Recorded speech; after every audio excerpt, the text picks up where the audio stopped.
So if a financial advisor is listening to this now, or even a paraplanner is listening to this and looking for the signs of, am I actually being mentored, or am I being looked after? Or an advisor might be thinking, what could I do to inspire the paraplanner that I'm working with?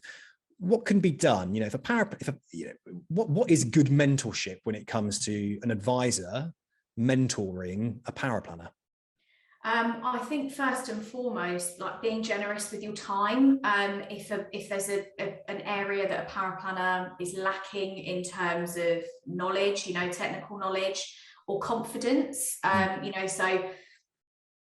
back in the early days, although I'd studied trusts and tax planning and that sort of thing, I wasn't very confident on them. I didn't feel like I had enough practical experience advising on trusts and setting trusts up. And that advisor that I worked with, Philippa, her name is, we'll quote her by name. She's great.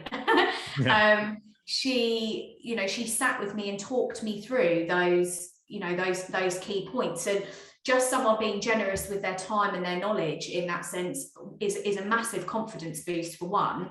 But two, it makes you feel valued. You think, actually, she doesn't think I'm stupid. She's just sat here and helped me grow. And I think what set Philippa apart was that she very much made me feel like we were in a partnership, like any advice that was being given was the two of us.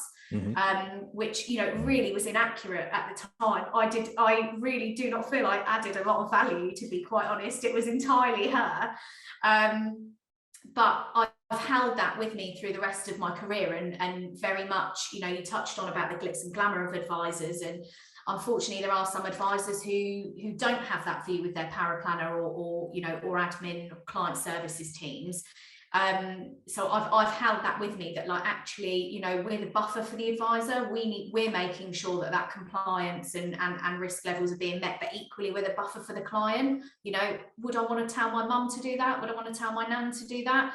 Is that the right thing for that client? You're that middle ground. And I think Philippa instilled that in me, that like, you're here to help me. You're not beneath me.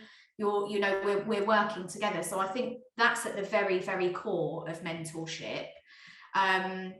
But yeah, take them out with you, let them meet some of your clients, let them speak with some of your clients, make them really feel part of that advice journey and make them feel valued, I think is what it comes down to. I think that's, people who are successful and good mentors are not, in my opinion, necessarily the people who've got the most qualifications or the most experience. They're successful because of how they make people feel.